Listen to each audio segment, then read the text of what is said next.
ചിരി ക്ലബിലേക്ക് കുറെ ആളുകൾ വരുന്നുണ്ട്. ഇപ്പൊ നമുക്കറിയാം, എനിക്കറിയാം എന്റെ ഉദ്യോഗസ്ഥന്മാരായിട്ടുള്ള ആളുകൾ, വില്ലേജ് ഓഫീസർമാര്, സർക്കാർ ഓഫീസർമാർ അവിടെ ചിരിക്കുന്നില്ല. അവര് എന്തുകൊണ്ടാണ്? അവര് പൈസ പോട്ടെ എന്ന് പറയുന്നു. അത് കഴിഞ്ഞിട്ട് അവര് റിട്ടയർഡ് കാലാവധിയിലാണ് ഈ ക്ലബുകളിൽ വന്ന് ചേരുന്നത്. അത് തർക്കിക്കാൻ പറ്റും. ഒരു 60 വയസ്സ് കഴിഞ്ഞ ആളുകളാണ് ചിരി ക്ലബിലുള്ളത്. ഇപ്പൊ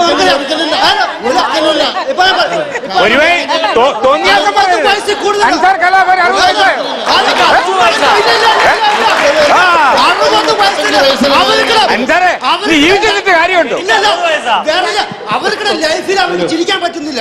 അത് കഴിഞ്ഞിട്ട് കയ്യില് മൈക്കും നാവിലൊരു നാക്കൊണ്ടെന്ന് വേണ്ടതിനും പറയുന്നത്. എനിക്ക്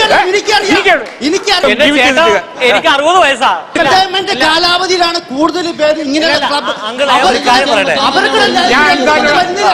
അവരുടെ ലൈഫിൽ അവര് ജോലി ഇരിക്കുന്ന സ്ഥലത്ത് ഒരു വില്ലേജ് ഓഫീസർ, എനിക്കറിയാം വില്ലേജ് ഓഫീസർ ആ സമയത്ത് ചിരിക്കില്ല. അവരുടെ കസ്റ്റമർ വന്നാൽ ചിരിക്കാൻ അവർക്ക് പറ്റുന്നില്ല. അവര് 60 വയസ്സ് കഴിഞ്ഞിട്ടാണ് എന്തുകൊണ്ട് ചിരിക്കുന്നു? അവർക്ക് ജോലിയിൽ എന്തുകൊണ്ട് ചിരിച്ചുകൂടാ? അൻസാറെ, ഞാൻ അപ്പോഴേ പറഞ്ഞില്ലായിരുന്നു. ഒന്ന് അൻസാ, അപ്പോഴേ ഞാൻ പറഞ്ഞില്ല ഈ കറപ്പിച്ച് നടന്നിട്ട് ഒരു കാര്യമില്ല. അവർ പ്രായം മനസ്സിലാക്കിയില്ലേ?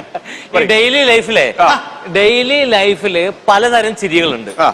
വിഷമം വരുമ്പോ വരുന്ന ചിരിയുണ്ട്. അത് പറഞ്ഞ ഞങ്ങളൊക്കെ ഈ കലാപകാരും മിമിക്രിക്കാരൊക്കെ ആയതുകൊണ്ട് ഒബ്സർവേഷൻ കൂടുതലായിരിക്കുമല്ലോ.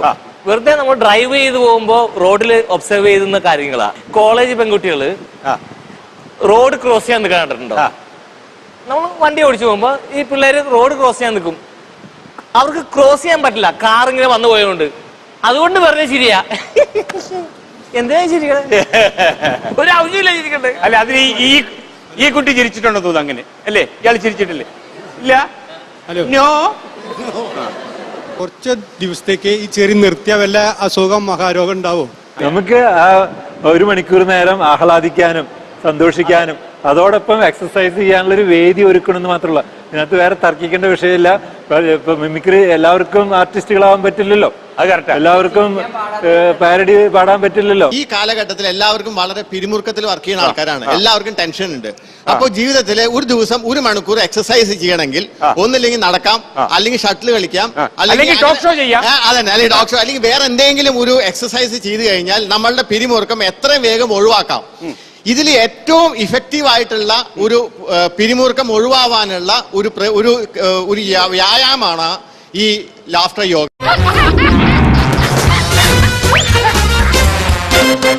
പെട്ടെന്ന് ചിരിക്കുന്നതാണോ നല്ലത്, അതോ നമ്മൾ 1 മണിക്കൂർ ചിരിക്കാൻ വേണ്ടി നേരത്തെ തയ്യാറെടുപ്പായിട്ട് വന്നതാണോ നല്ലത്? പ്രകൃതിദത്തമായ താങ്കൾ ആദ്യം പറഞ്ഞ ചിരിയാണ് ഏറ്റവും ഗുണകരം. ആണ്, ഒരു സംശയം വേണ്ട. അതായത് അൻസാർ പറഞ്ഞതുപോലെ ചിരി ഉള്ളിൽ നിന്ന് വരണം. ആ ചിരിക്കാണ് ഏറ്റവും ഗുണം. ആണ്. അതായത് ആ ചിരിക്കാണ് കൂടുതൽ എൻഡോർഫിൻ ഉൽപ്പാദിപ്പിക്കുന്നത്. പക്ഷെ ഇവര് ഈ 1 മണിക്കൂർ കൊണ്ട് കോമാളിത്തരം മാത്രമല്ല കാണിക്കുന്നത്. അല്ല, അത് പറയാൻ പറ്റത്തില്ല. സാർ, ഈ ലാഫ്റ്റർ യോഗം എന്ന് പറഞ്ഞാൽ കോമഡി അല്ല, അത് എക്സർസൈസ്. കോമാളിത്തരമല്ല, കോമഡി അല്ല ഇത്. അത് എക്സർസൈസ് ആണ്. ഞാൻ എന്റെ ആരോഗ്യത്തിന് വേണ്ടി ഞാൻ ചെയ്യുന്നു. അങ്ങ് ചെയ്യുന്നുണ്ടോ? ഞാൻ ചെയ്യുന്നുണ്ട്.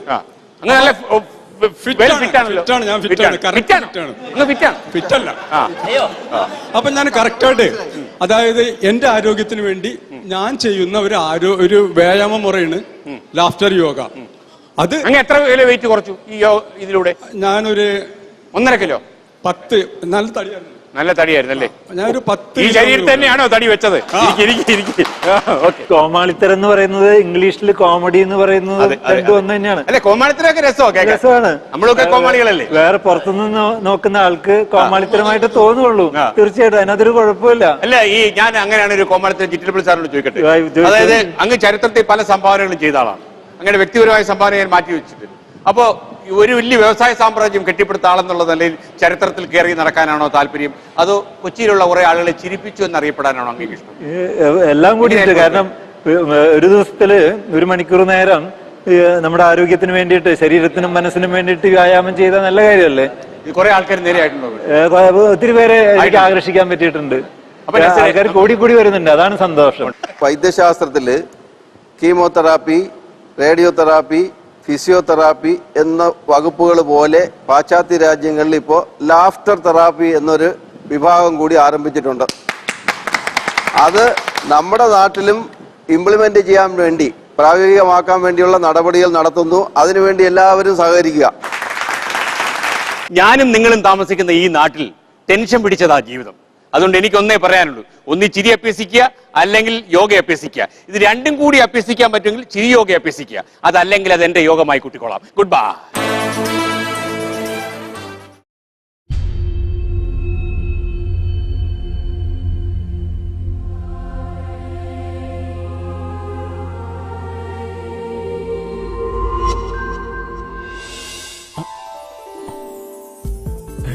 ശിവ,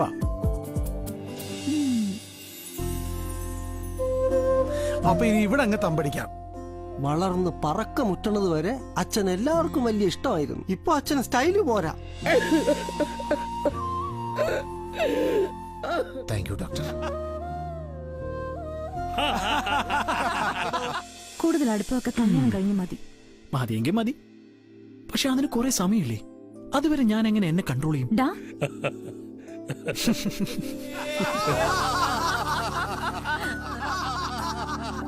സ്നേഹം അങ്ങോട്ട് കൊടുത്താലേ തിരിച്ചു കിട്ടൂ. അതുണ്ടായിട്ട് വേണ്ട കൊടുക്കാൻ.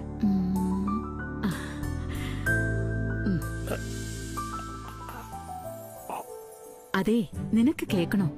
ഓഫീസിൽ ആരോ പറഞ്ഞു അത്രേ രാജേട്ടന് ചിരിക്കാൻ അറിയില്ലെന്ന്. അത് വട്ടളയൊന്നുമല്ല, ചിരി പ്രാക്ടീസ് ചെയ്യുന്നതാ.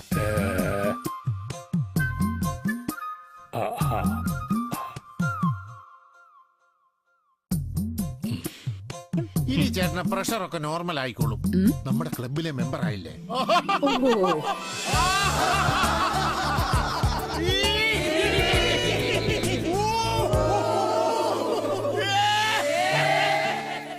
പ്രഷറൊക്കെ നോർമൽ ആണല്ലോ. നല്ല കുട്ടി. എന്ത് കിട്ടട്ടെ ചിരിക്കുന്നത്? തമാശ കണ്ട ചിരിച്ചൂടെ? പൊട്ടിക്കരഞ്ഞുകൊണ്ടോമനെ ഞാൻ എന്റെ കുറ്റങ്ങൾ സമ്മതിക്കാം. ഇതെന്റെ ഒരു സ്വപ്ന. കല്യാണം കഴിഞ്ഞ നമ്മൾ രണ്ടാളും അങ്ങോട്ട് ഹണിമൂണും ലൈഫും ഒക്കെ അവിടെ തന്നെ.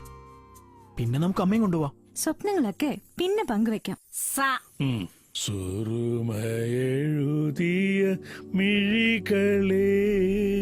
മാഷിന്റെ പണി നോക്കിയാൽ മതി എന്നായിരുന്നു ആദ്യം. ഇപ്പൊ വിദേശത്ത് നല്ലൊരു ജോലി കിട്ടിയപ്പോ നാട്ടിൽ തന്നെ നിന്നാ മതി വാശി. ഇതിന് ഭ്രാന്ത് നല്ലത്. പിന്നെ എന്താ പറയാ? ഞാൻ ശ്രദ്ധിക്കണില്ല എന്നൊന്നും വിചാരിക്കണ്ട. പഴയ പോലെ ചാറ്റ് ചെയ്യാനൊന്നും ഒരു താല്പര്യം ഇല്ലാത്ത പോലെ. സിദ്ധുവേട്ടൻ ഒരുപാട് മാറി. ഉള്ളു വീങ്ങുമ്പോ ചിരിക്കാൻ പറ്റില്ലടോ. തനിക്കും പറ്റില്ല.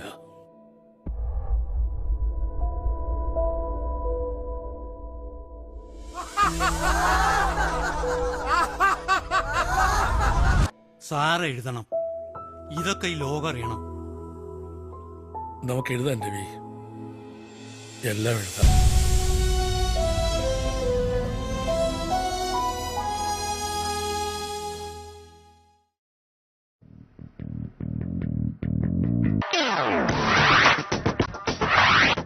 Hello everybody, welcome to Let's Talk.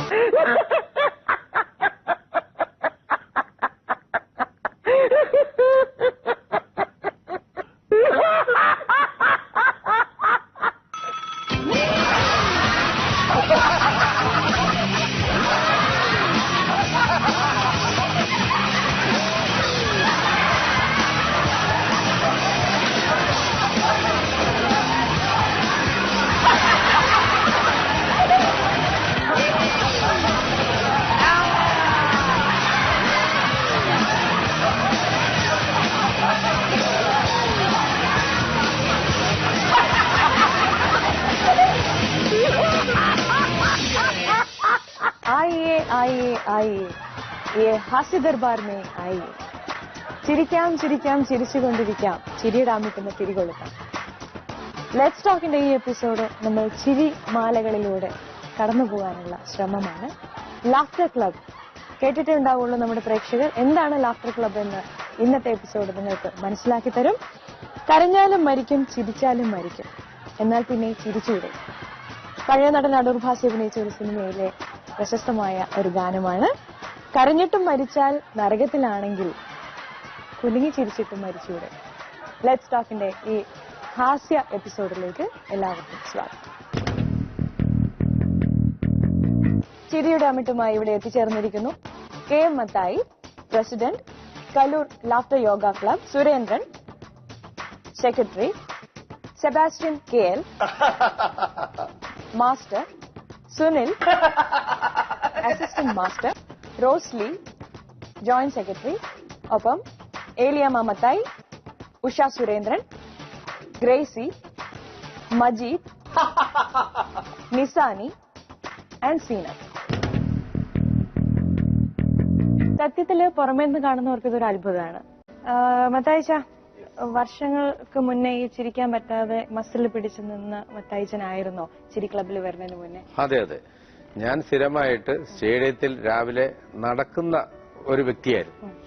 ഇത് കഴിഞ്ഞ് ഒരു 1.5 വർഷം മുമ്പ് വേറൊരു ഗ്രൂപ്പ് കലൂർ സ്റ്റേഡിയത്തിൽ ഈ ലാഫ്റ്റർ യോഗ ആരംഭിച്ചപ്പം ഞങ്ങള് പ്രായത്തിലുള്ള ആൾക്കാർ ഇങ്ങനെ സെറ്റ് കൂടി നടക്കുമ്പോൾ ഞങ്ങൾ അവരെ കളിയാക്കുമായിരുന്നു. കാരണം ആണുങ്ങളും പെണ്ണുങ്ങളും കാലും കൈയും പൊക്കി ചിരിച്ച് കൊണ്ട് നടക്കുന്ന പദ്ധതി. ഇത് കഴിഞ്ഞ് ഞാനിതിലേക്ക് ഇൻവോൾവ് ആയിട്ട് 3 മാസമായി. 3 മാസമായി ഒരു ദിവസം തുടങ്ങിയതിന് ശേഷം പിന്നെ ഇതുവരെ നിർത്തിയിട്ടില്ല. ഇപ്പൊ ഞങ്ങളുടെ ആഗ്രഹം ഈ ആഴ്ചയിൽ 3 എന്നുള്ളത് 6 ദിവസം ആകണം എന്നുള്ളതാണ്. കാരണം അത്ര ഇൻട്രസ്റ്റഡ് ആയി. കാരണം ഒരു 1.5 മണിക്കൂർ നടക്കുന്നതിലും വളരെ നല്ല രീതിയിലാണ് ഈ 1 മണിക്കൂർ നേരത്തെ ഞങ്ങളുടെ ഈ പരിപാടി നടക്കുന്നത്. അതിനുശേഷം നമ്മളുടെ ശരീരത്തിനുള്ള ഈ കോച്ചി വലിവ്, നടുവുവേദന, കാലുവേദന, BP, ഈ ഷുഗറിന്റെ കംപ്ലൈന്റ്, കൊളസ്ട്രോള്, ഇതൊക്കെ ഗ്രാജുവലായിട്ട് റെഡ്യൂസ് ചെയ്തുകൊണ്ടിരിക്കുകയാണ്. അപ്പം ഇത് എല്ലാവർക്കും ഏത് ഏജിലും ആൾക്കാർക്ക് ഇത് ചെയ്യാൻ പറ്റുന്നതാണ്.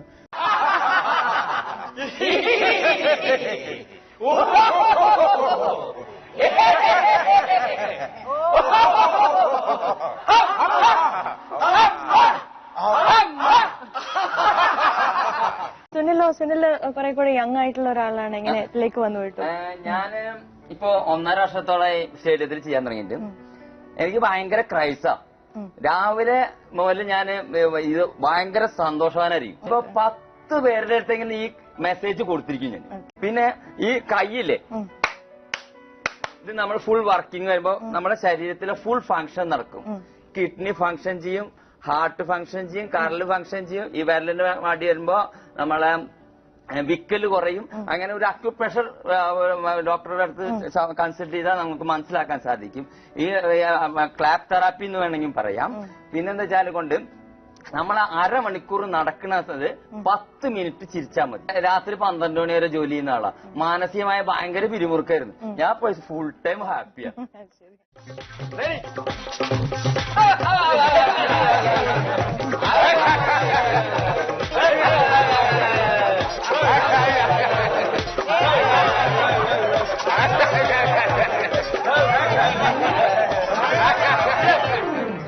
നമ്മളിപ്പോ ശരി, ഈ ചിരി ക്ലബിന് വരുന്നതിന് മുന്നേ നമുക്കിപ്പോ അതിന്റെ തലേന്നത്തെ ദിവസം ഭയങ്കര വിഷമമുള്ള എന്തെങ്കിലും സംഭവം നടന്നു, ചിരിക്കാനേ മൂടില്ലാത്തൊരവസ്ഥ. അങ്ങനെയുള്ളൊരവസ്ഥയിൽ ഈ ചിരി ക്ലബിൽ വന്നു കഴിഞ്ഞാൽ ആ വിഷമങ്ങളൊക്കെ തുറന്ന് മനസ്സിൽ നിന്ന് വിടാൻ പറ്റുന്നുണ്ടോ? തീർച്ചയായിട്ടും. ഞാൻ ഇതിൽ വരുന്നത് തന്നെ വിഷമം എന്നുള്ളൊരു ഘട്ടത്തിലാണ്. കാരണം എനിക്ക് ബിസിനസ്സാണ്, അപ്പൊ ഒരുപാട് ടെൻഷനായിരിക്കും. അങ്ങനെ ഞാൻ, പുള്ളി എന്റെ ഫ്രണ്ടാണ്, അപ്പൊ പുള്ളിയുടെ കടയിൽ ഞാൻ പോവും. അപ്പൊ പുള്ളി ഒത്തിരി പ്രാവശ്യം എന്റെ അടുത്ത് താൻ വാടോ ചിരിക്കാൻ തന്റെ ടെൻഷനൊക്കെ പോകും, അന്നത്തെ ദിവസം തന്നെ തനിക്ക് നല്ല മൂഡായിരിക്കും എന്നൊക്കെ പറഞ്ഞ് ഒരു ദിവസം നിർബന്ധിച്ച് ഞാൻ പോണേ. അപ്പോ ഞാൻ സ്റ്റേഡിയത്തിന് മുമ്പ് നടക്കാൻ പോകും. അങ്ങനെ സ്റ്റേഡിയത്തിൽ ഇരുന്ന് കുറെ ഇവരുടെ ചിരി കണ്ടു. അതിനുശേഷം ഞാൻ അപ്പൊ തന്നെ വന്ന് കയറി. ഫ്രണ്ട്സ് കാണുമ്പോ തന്നെ പറയും, ഇപ്പൊ നിങ്ങൾ ഭയങ്കര ഹാപ്പി ആയിട്ടുണ്ട്. അത് മാത്രമല്ല, അന്നത്തെ ദിവസം തന്നെ നമുക്ക് ഒരു നല്ലൊരു എനർജിയാണ് കിട്ടണത്. നമുക്ക് വട്ടില്ല എന്ന് വിചാരിച്ച് നമ്മൾ പലതും ചെയ്യും. പക്ഷെ പുറമേ ഉള്ള ഒരാൾക്ക് ചിലപ്പോൾ നമ്മൾ കാണുന്ന നമ്മുടെ ഗോഷ്ഠികളായിരിക്കാം, കുറെ നേരം നോക്കി നിൽക്കുമ്പോൾ ഇവന് വട്ടാണോ എന്ന് തോന്നും. പക്ഷെ നിങ്ങൾ വട്ടാണെന്ന് വിചാരിച്ചോളൂ, ഞാനിത് കാണിക്കുന്നു പറഞ്ഞ് മുന്നിട്ട് ഇറങ്ങിയത് എന്ത് പറഞ്ഞു കഴിഞ്ഞാലും അപ്രീഷിയേറ്റ് ചെയ്തേ പറ്റുള്ളൂ. ഓക്കെ. ഏതാണ്ട് 89 ചിരികളുണ്ട് ഈ പേപ്പറിനകത്ത്. ഇത് മുഴുവൻ ഇവർ 1 മണിക്കൂർ കൊണ്ട് പ്രാക്ടീസ് ചെയ്യുന്ന ചിരികളാണ് അല്ലെ? അപ്പൊ പലരുടെയും മുട്ടുവേദന, കൊളസ്ട്രോള്, ഇത്തരം പ്രശ്നങ്ങളൊക്കെ മാറി കിട്ടി. നേരത്തെ പറഞ്ഞ ആ ഹനുമാൻ ലാഫ്, അതെന്താണെന്ന് എനിക്കൊന്ന് കാണണം. Hanuman laugh ready.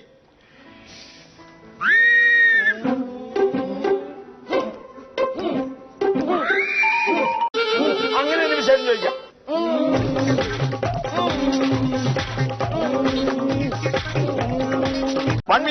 ചായന്നൊക്കെ കേട്ടിട്ടുണ്ട്. അല്ല അല്ല ഇത് കണ്ട കൈ ഇങ്ങനെ വെക്കുക, അത് ഹാൻഡ് എക്സസൈസ് ആണ്. കൈ ഇങ്ങനെ വെച്ചിട്ട് ഓരോ മീറ്റർ മന്നാട്ടോ. റെഡി?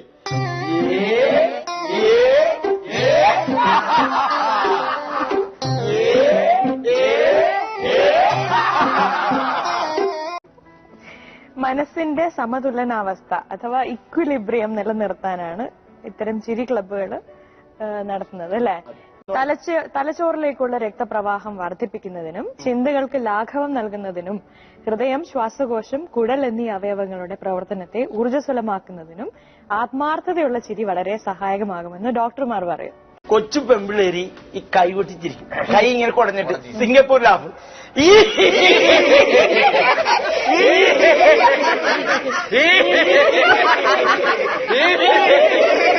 കുറെ അസുഖങ്ങളൊക്കെ മാറിയെന്ന് പറഞ്ഞല്ലേ. എന്നെ സംബന്ധിച്ചിടത്തോളം ഞാൻ ഈ 1.5 കൊല്ലവും 8 കൊല്ലവും ഇനി നടക്കാൻ തുടങ്ങണം. 1 മണിക്കൂർ തീർച്ചയായിട്ടും സ്റ്റേഡിയത്തിൽ നടക്കുമായിരുന്നു. പക്ഷെ എനിക്കൊരു എന്റെ വെയിറ്റ് ഓരോ ദിവസം കൂടുതലല്ലാതെ കുറയാറില്ലായിരുന്നു കുറെ നാളുകളായിട്ട്. പിന്നെ എനിക്ക് ഇപ്പൊ ഈ 3 മാസക്കാലമായിട്ട് ഞാൻ ഇതിൽ ചേർന്ന് ഒക്കെ കഴിഞ്ഞ് കഴിഞ്ഞിട്ട് ഇപ്പൊ നോക്കിയപ്പോ എനിക്ക് 4 കിലോ വെയിറ്റ് തീർച്ചയായിട്ടും 75 കിലോ ഉണ്ടായിരുന്നത് 71 ചില്ലാനം വന്നിട്ടുണ്ട്. അത്രയും കുറവ് വന്നു.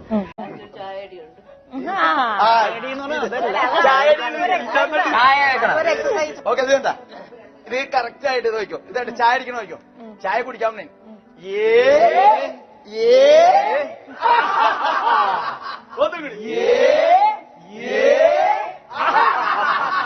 ഈ കണ്ണ് നെട്ടായിരിക്കാൻ എന്താ? മാഡത്തിനെ കുറ്റം പറയുന്നതെന്ന് പറയരുത്. മാഡം തന്നെ കണ്ണു വെച്ച് ഇവിടെ ഇരിക്കുന്ന എല്ലാവരും ഞങ്ങളെ ശരിക്കും കണ്ണു വെച്ചിട്ടുണ്ട്. അപ്പൊ അവർക്ക് വേണ്ടി നമുക്കൊരു ഇത് ചെയ്യാം.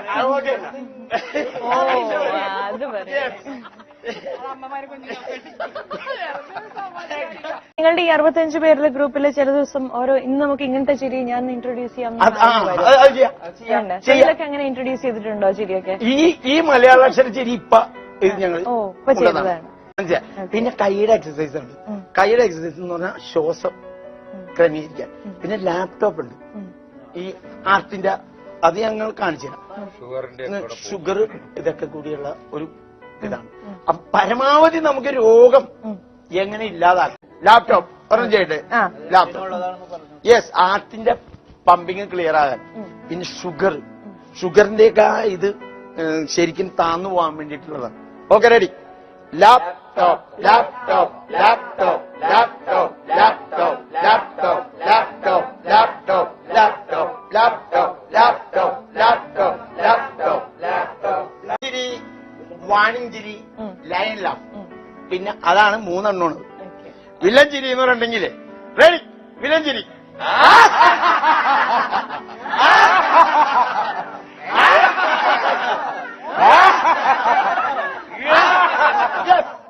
ആഹാ, വില്ലൻ ചിരി ഇല്ലേ? എന്നാ വാണിംഗ്.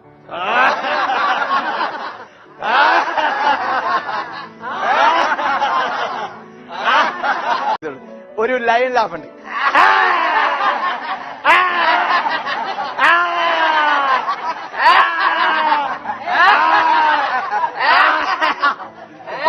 പക്ഷെ ഇതൊക്കെ ചെയ്തത് തെറ്റാണ്. കാരണം വില്ലൻ ചിരിയും വാണിങ്ങും ഈ ലയൺ ലാഫൊക്കെ കാണിക്കുന്നത് തെറ്റാണ്. അപ്പൊ അതിന് നമ്മൾ ക്ഷമ ചോദിക്കണം.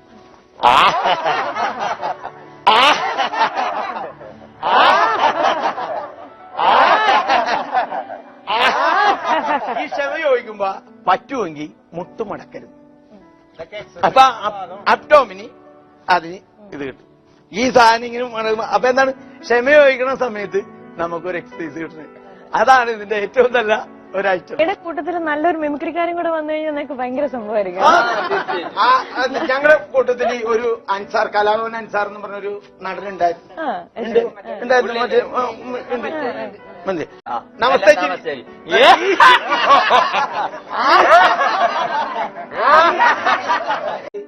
നാണം കുണുങ്ങി ചിരിയുണ്ട്.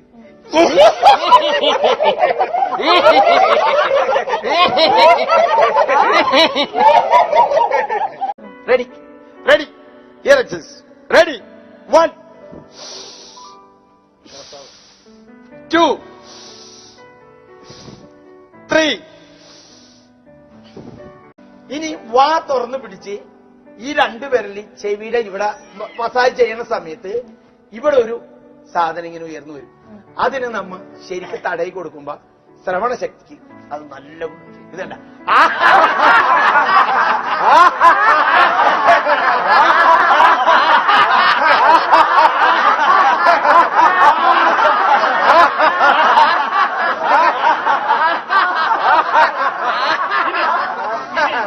വളരെ കൗതുകമുള്ള അതേസമയം ജെനുവിൻ ആയിട്ടുള്ള ഒരു സംശയമാണ്.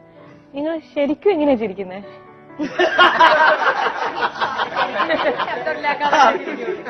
I exercise. റെഡി? കണ്ണ് നല്ലോണം ചിമ്മി ചിമ്മി ലെഫ്റ്റും റൈറ്റും. റെഡി? ലെഫ്റ്റ്. നല്ലോണം ചിമ്മ.